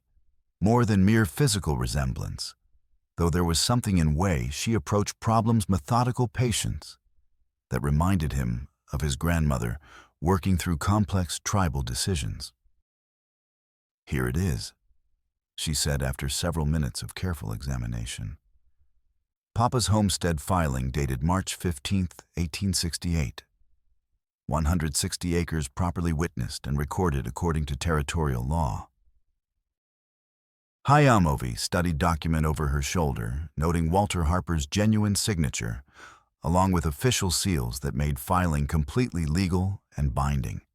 Everything appeared correct and legitimate, proper basis for land ownership that no honest court could dispute. "You now examine this carefully," Morrison said with obvious reluctance, producing another folder from his desk drawer. "Grazing contract your father supposedly signed with Dietrich's organization last month. Contract was masterpiece of legal deception, dense with clauses and subclauses that would have confused even educated readers familiar with territorial law. But buried in middle sections were provisions that went far beyond simple grazing rights clauses, granting mining access, water privileges, timber rights, even authority to secure additional considerations in event of any default on terms. Papa never would have agreed to this," Beatrice said with absolute certainty, her voice carrying new steel that hadn't been there at conversation's beginning. He understood value of water rights and timber access, even if legal language sometimes confused him. This contract would have given away everything he'd worked to build. "Signature appears authentic to my untrained eye," Morrison said apologetically. "I'm sorry, but without expert analysis. Look more carefully at pressure patterns." Hayamovi interrupted, studying handwriting with focused attention of someone who'd learned to read sign in tracks, broken branches, and human behavior. This wasn't written naturally. It was traced over existing signature, probably using homestead filing as template. He was correct. Under close examination in good lamplight, Walter Harper's signature showed telltale signs of careful forgery, too perfect, too controlled, lacking natural variation that came from muscle memory and years of practice. Someone had painstakingly copied authentic signature while working slowly enough to maintain perfect accuracy. There's more evidence of systematic deception, Morrison said quietly, producing third document with hands that trembled slightly. Bill of sale for livestock and equipment filed just 2 days ago, but backdated to show transaction from several weeks past. Beatrice gasped as she recognized paper that was nearly identical to receipts she'd found hidden in her father's coat. But this official version was clean and pristine, lacking water damage and age stains that marked authentic document as genuine. They're creating duplicate records, she whispered with growing anger that transformed her features, making her look older and more formidable. Manufacturing evidence to make it appear Papa sold everything voluntarily while hiding proof that he was actually robbed. Who filed this particular document? Hayamovi asked, examining witness signatures and official stamps with careful attention. Morrison checked filing information with expression of obvious distaste. Arthur Noon, Sheriff of Willow Springs. But that's interesting, he signed it Arthur Noon Shadow instead of his usual official signature. Noon Shadow. Beatrice frowned with confusion that quickly shifted to understanding as pieces fell into place. I thought that was someone else entirely. Same person using different aspects of his identity, Morrison explained grimly. Arthur Noon is his legal name, appointed sheriff 3 years ago after his predecessor died in what was officially ruled hunting accident. But he also operates as gunfighter and enforcer under name Noon Shadow, probably to maintain separation between official duties and unofficial violence. The revelation hit them both with sickening clarity that made everything make terrible sense. Sheriff Arthur was Noon Shadow's civilian identity, using his legal position to legitimize forged documents, while his gunfighter persona handled enforcement and intimidation. No wonder corruption had penetrated so deeply, law itself was compromised at its very source. We need to send telegraph to Territorial Marshal immediately, Beatrice said with determination that had been growing stronger throughout their ordeal. This proves systematic fraud and document forgery across county lines. I'm afraid that won't help as much as you might hope, Morrison said with obvious reluctance, opening another file thick with official correspondence. Territorial Marshal's office has undergone significant reorganization in recent months. New appointments reflecting changed political priorities at highest levels. Whose current Territorial Marshal, Hayamovi, asked, though he suspected answer would bring no comfort to anyone seeking honest law enforcement. Jacob Dietrich, appointed 6 weeks ago after previous marshals suffered unfortunate accident while investigating irregularities in mining claims. Morrison removed his spectacles and cleaned them with nervous precision. Jasper's cousin, as you might guess. I'm sorry, but there may be no legal remedy through normal territorial channels. Outside, first light of dawn was beginning to gray eastern horizon, and soon town would wake to discover their presence. Time was running short, and each moment of delay increased chances that their location would be reported to authorities actively hunting them. But Hayamovi found himself studying one additional document in Morrison's file's territorial map, showing mining claims throughout region, with several properties bearing various forms of Dietrich family ownership or control. This silver mine at Copper Gulch, he said, pointing to claim marked with Jasper's name. How long has it been operational? Approximately 2 years now. Low-grade ore that's barely profitable according to official reports. They use debt labor exclusively, men working off various obligations to company store and housing. Debts like Walter Harper's supposed grazing contract. Morrison's uncomfortable silence provided all answer they needed. Somewhere in that remote mining operation, Walter Harper might still be alive, trapped by fraudulent documents and forced to sign papers he couldn't read, while armed guards ensured his continued cooperation. How far to Copper Gulch from here? Half-day's hard ride north through mountain passes. But it's heavily guarded. Dietrich doesn't welcome unexpected visitors to his business operations, and men who ask too many questions have tendency to disappear permanently. Sound from outside made them all freeze in place, boot heels on wooden sidewalk, moving with purposeful stride toward building they currently occupied. Morrison quickly gathered all files and locked them in desk drawer as someone knocked firmly on front door. Mr. Morrison, Prairie Rose Sheriff's Department. Need to ask some questions about unusual visitors you might have seen recently. Voice was unfamiliar, but carried unmistakable authority of someone accustomed to being obeyed without question. Word of their presence had spread faster than expected. Back door. Morrison whispered urgently, pointing toward rear exit while sweat beaded on forehead despite cold morning air. Quickly now, before they surround building completely. They slipped out into gray dawn as heavy boots moved around building's perimeter, seeking alternate entrances to prevent exactly kind of escape they were attempting. No time for careful planning or extended goodbyes. They had to reach Copper Gulch before Dietrich's network of corruption could close around them like noose.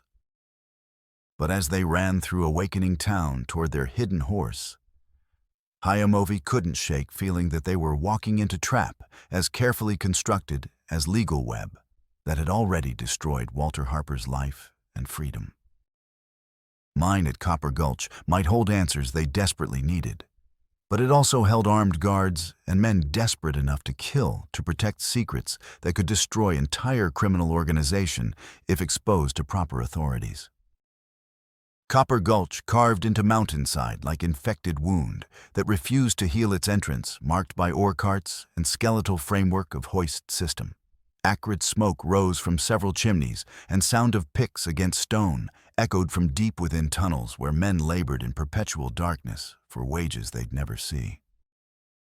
Hayamovi and Beatrice lay concealed behind screen of juniper bushes, watching operation through gray afternoon light, while snow continued falling in steady curtain.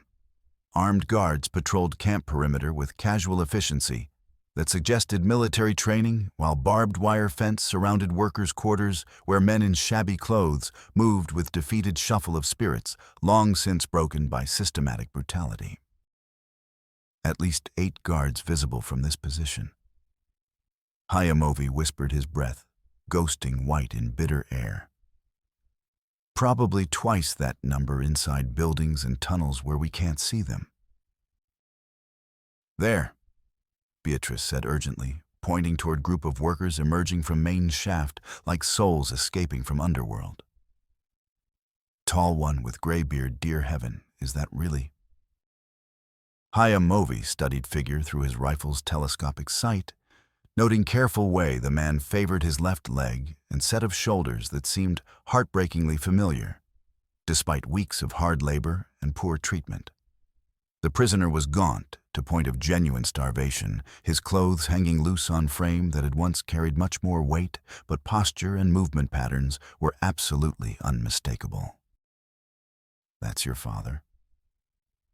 He confirmed, quietly feeling Beatrice's sharp intake of breath beside him as she recognized what captivity had done to man who'd raised her with such love and care.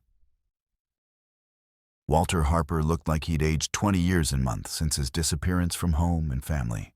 His face was hollow with exhaustion and malnutrition, beard grown wild and streaked with premature gray that spoke of unimaginable stress.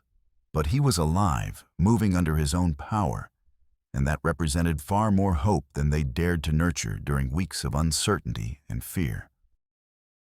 "How do we get him out of there safely?" Beatrice asked, voice tight with emotion at seeing her father's pitiful condition. Before Hayamovi could formulate answer to that crucial question, sound of approaching horses through falling snow made them both press deeper into concealing vegetation. Through trees came dreaded familiar figure, Rusty Joe McKinley, leading small group of armed riders toward mine's heavily guarded entrance. Sheriff Noon's posse had tracked them to this remote location with accuracy that suggested either exceptional skill or inside information about their likely destination. Either way, their sanctuary had been compromised just when they most needed time to plan careful rescue operation. "They found us again," Beatrice whispered, pressing herself lower against rocky ground that was already soaking cold through her inadequate clothing. "Not yet, but they will soon enough," Hayamovi replied, studying tactical situation with growing sense of urgency. Mine camp was built into natural bowl with only one main entrance, perfect defensive position that would become deadly trap if Rusty Joe's men managed to secure that exit before they could act. "We need major distraction," he decided after quick assessment of their limited options. "Something dramatic enough to draw guards away from your father and create chaos we can use to our advantage." He pointed toward storage shed built against hillside about 200 yards from their current position, noting how snow had drifted against its wooden walls and acrid smell that carried even through falling snow. "See that building? It's packed with blasting powder for mine operations. I can smell sulfur and saltpeter from here. One well-placed shot with burning arrow and whole thing will explode like artillery barrage." "That sounds extremely dangerous. What if someone gets killed in explosion?" "People are going to die anyway when Rusty Joe arrives with his men and starts asking hard questions about our whereabouts," Hayamovi replied grimly. "This way, we control timing and direction of violence instead of letting them dictate terms of engagement." He was already wrapping cloth around arrow shaft with practiced efficiency, dipping improvised fire arrow in coal oil from small bottle he carried for waterproofing leather equipment. The preparation felt ritualistic, like ceremonies his grandfather had taught him for asking Maheo's blessing before important hunts or battles. "When explosion comes, everyone will run toward it to investigate what happened," he explained while working. "That's when you make your way down to those workers' barracks and locate your father.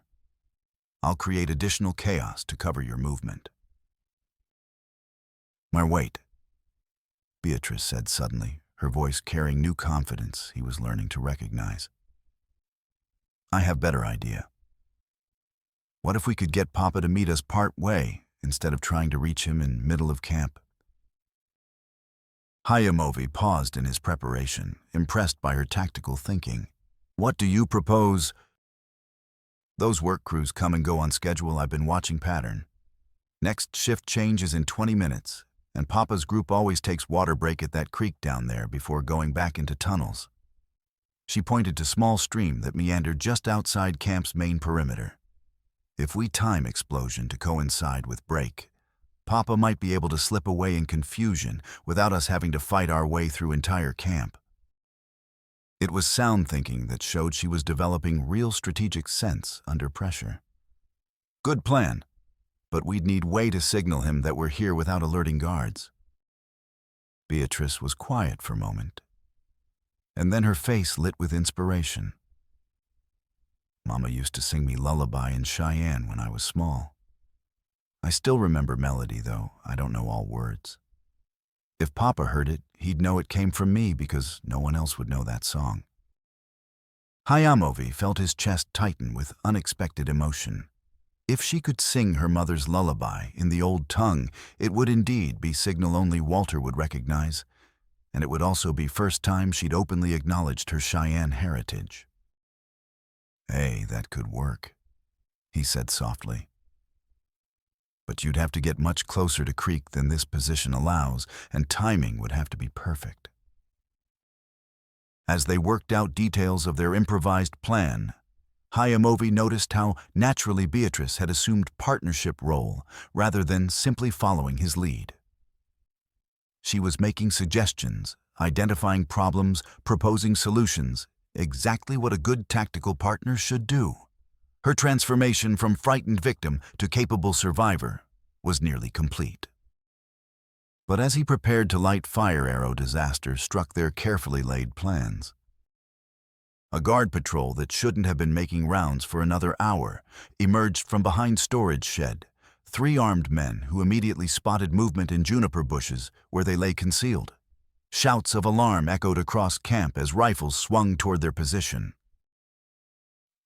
"Run," Hayamovi commanded, grabbing Beatrice's hand and pulling her deeper into rocks as bullets began whining around them like angry hornets. Their careful surveillance was blown element of surprise lost, and now they were pinned down by increasing gunfire from multiple directions, while Rusty Joe's reinforcements closed in from behind. Worst possible scenario had become their reality in span of heartbeats. But as they scrambled for better cover among boulders, Hayamovi noticed something that gave him desperate hope. In confusion of guards rushing toward their position, he could see Walter Harper and his work crew being herded back toward tunnels by men who clearly didn't want prisoners witnessing whatever violence was about to unfold. "There," he told Beatrice as they pressed themselves behind largest boulder they could find. "Your father's group is being moved to north side of camp, away from main fighting. If we can circle around through that ravine, we might still reach them before they're locked underground again." What about explosion to create distraction? "Change of plans," he said grimly, lighting fire arrow despite bullets cracking overhead. "We're going to have to improvise as we go." He rose just long enough to loose arrow toward storage shed, then dropped back into cover as concentrated gunfire sought his position. Arrow arced through afternoon air, trailing flame like falling star. But this time, it struck wet snow beside target rather than dry wood of roof. No explosion, no distraction. Just growing number of armed men converging on their position with deadly intent. "That didn't work," Beatrice observed with remarkable calm for someone under fire for second time in 2 days. "No, it didn't," Hayamovi agreed, already reaching for second arrow. "But we adapt and overcome. That's what warriors do." As he prepared another fire arrow, he noticed Beatrice doing something that made his pulse quicken with pride.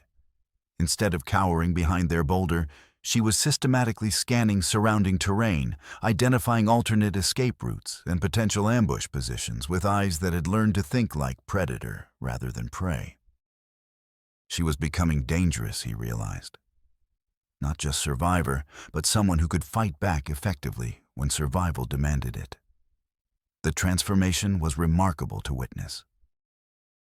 "A guard patrol coming up ravine," she reported quietly. 3 men about 2 minutes out at their current pace.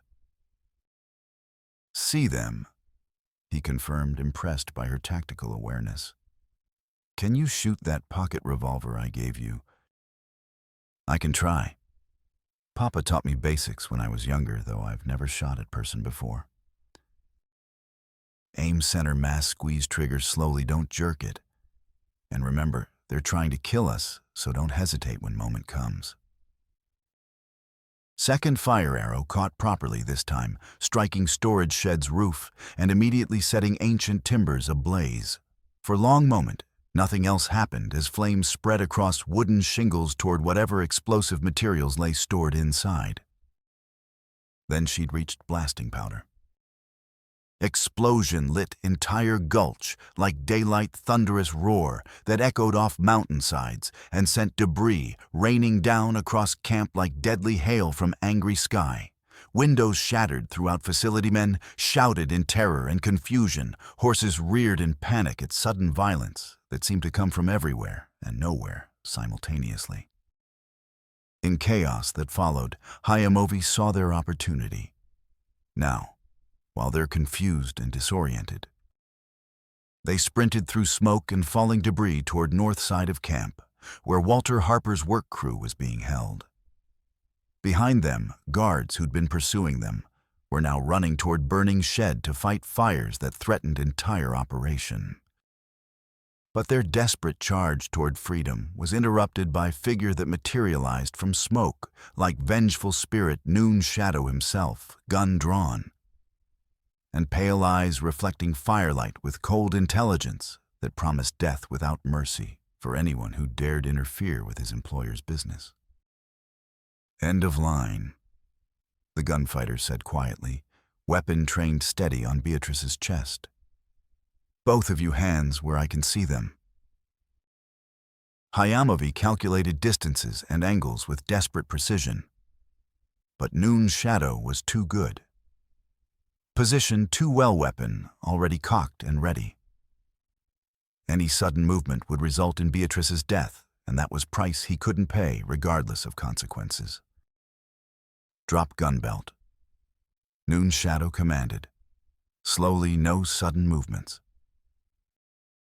As Hayamovi reluctantly complied, he noticed Beatrice's hand moving almost imperceptibly toward pocket revolver hidden in folds of her dress. She was learning to think like fighter preparing to act when opportunity presented itself. But before that either could make their move, new voice cut through chaos from direction of workers' quarters. "Be dear God, is that really my daughter?"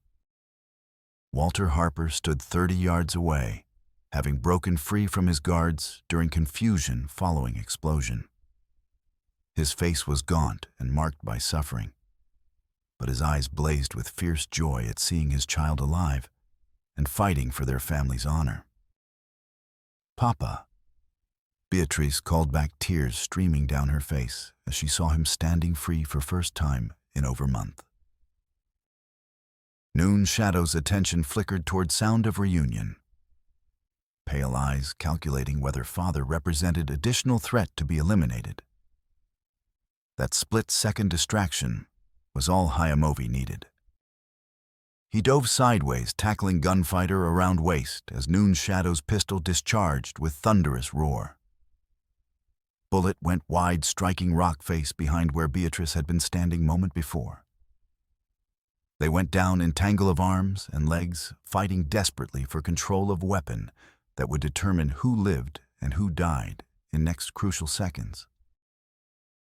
"Run to your father," Hayamovi shouted as he grappled with most dangerous man in 3 territories. "Get to safety while you can." But instead of fleeing, Beatrice drew her pocket revolver with steady hands and took careful aim at their struggling forms. She was learning to make hard decisions under pressure, choosing to stay and fight rather than abandon partner when he needed her most. Noon's shadow broke free and rolled toward his fallen weapon, but Beatrice's shot took him in shoulder, spinning him around before he could reach gun.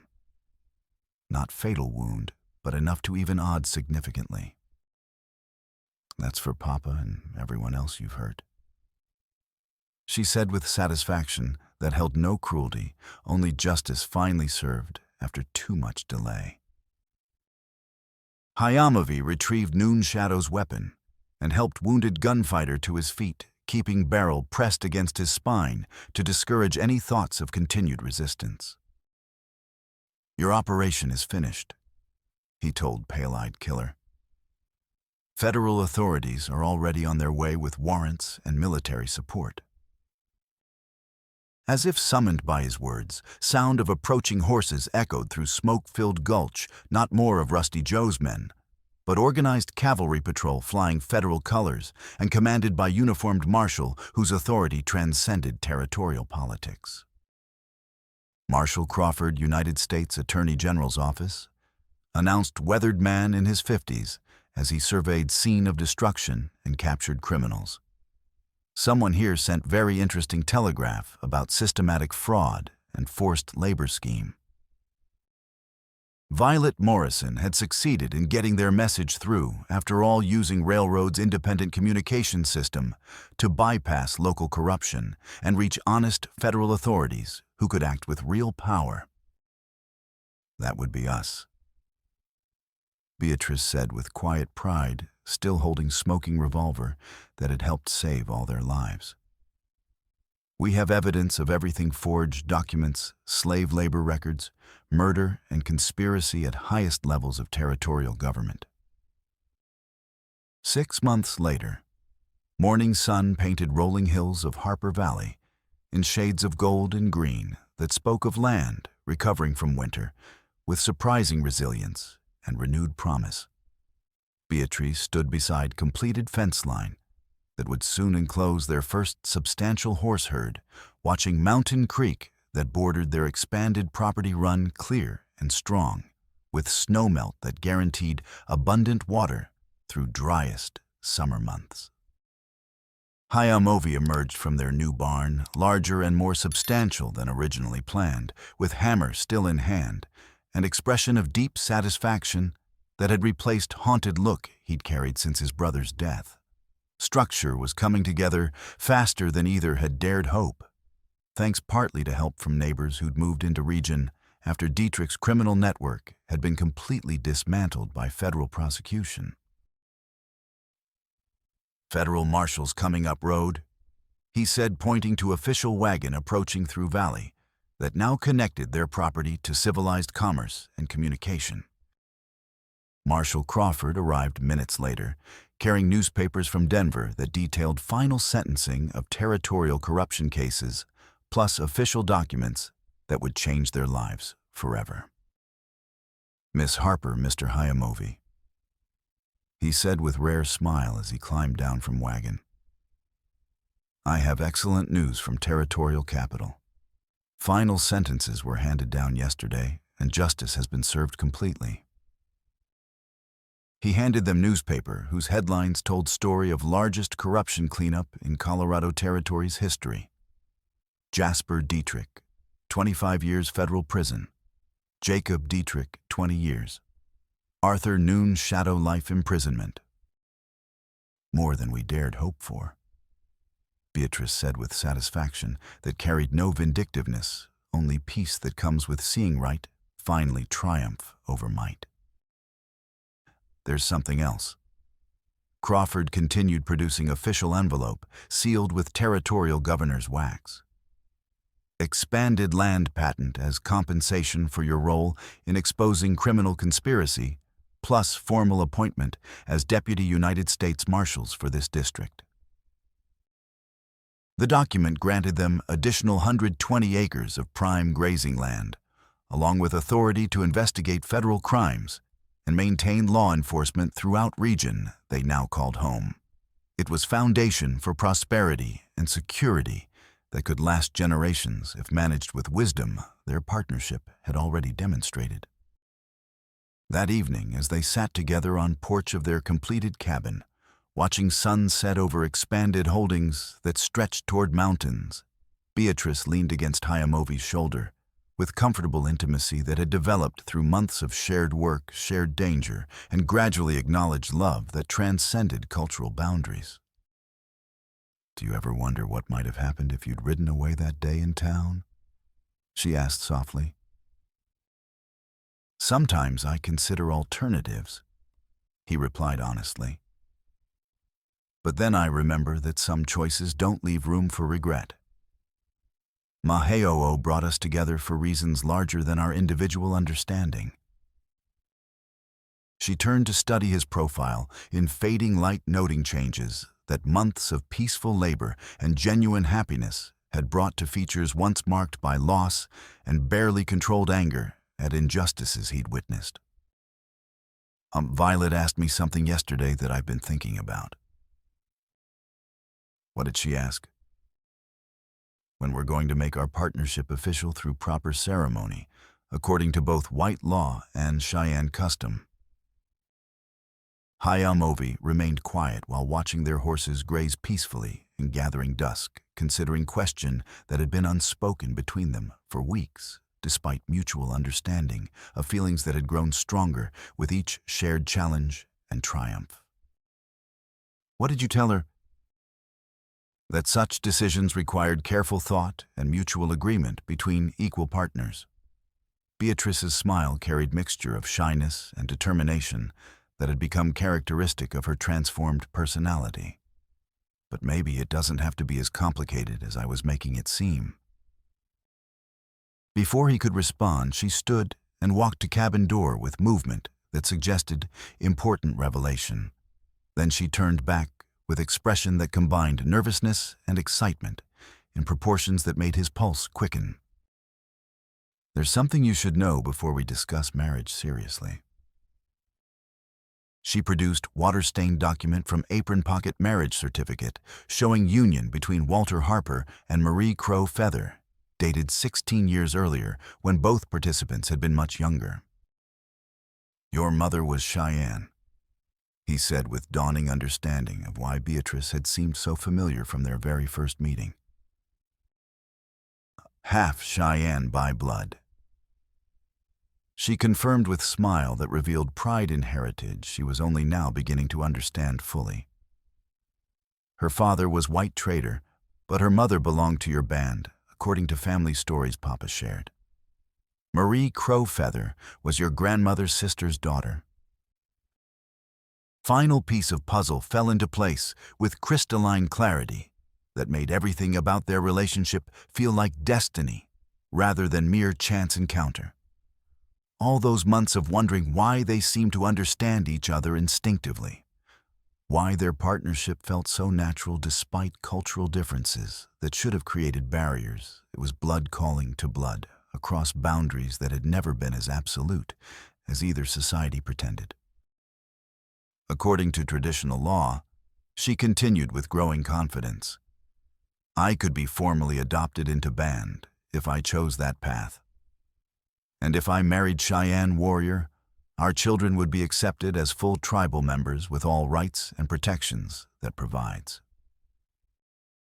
It was final surprise and story full of unexpected revelations, but one that felt like coming home after a long journey through foreign territory. Her mixed heritage explained not only physical resemblance he'd noticed immediately, but also moral strength and survival instincts that had carried her through ordeals that would have broken spirits less fundamentally strong. "Is that formal proposal of marriage?" he asked while standing to face her directly in doorway, where warm light created intimate circle around both their futures. Its statement of documented fact and available options.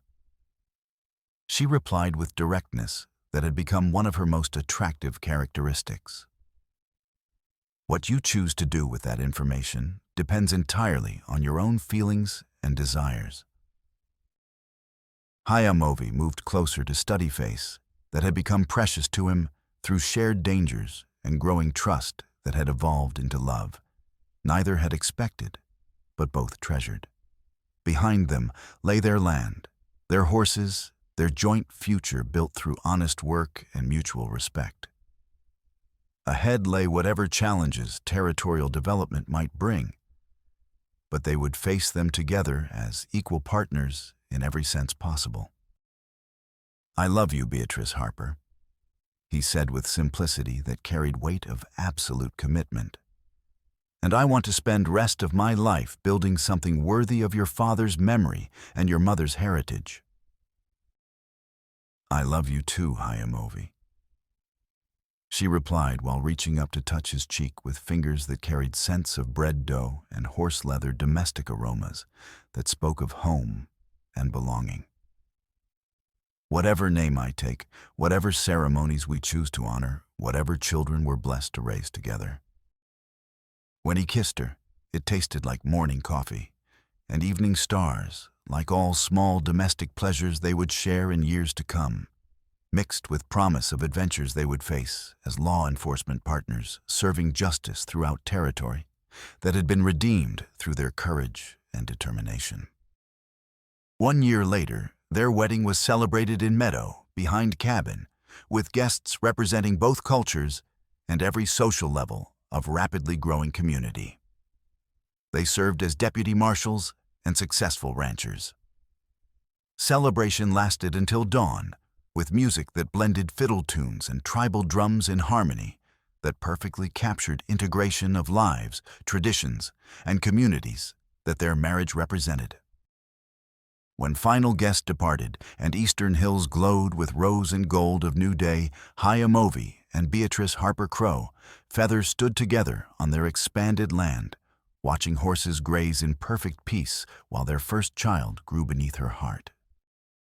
Future stretched before them like unwritten book, filled with chapters they would compose together through seasons of work and weathered joy and sorrow, challenges and triumphs that would define their legacy for generations who would inherit land bought with Walter Harper's sacrifice and preserved through love that had grown stronger than any obstacle placed in its path. In distance, train whistle echoed across valley as morning freight headed west toward new territories and fresh possibilities. Sound no longer spoke of escape or exile, but of connections to larger world where decent people still outnumbered predators, and where justice, though sometimes delayed by corruption and greed, eventually prevailed when good people refused to surrender their principles. Behind them, Walter Harper's grave stood peaceful in morning light, marked with proper stone bearing inscription Beatrice had chosen.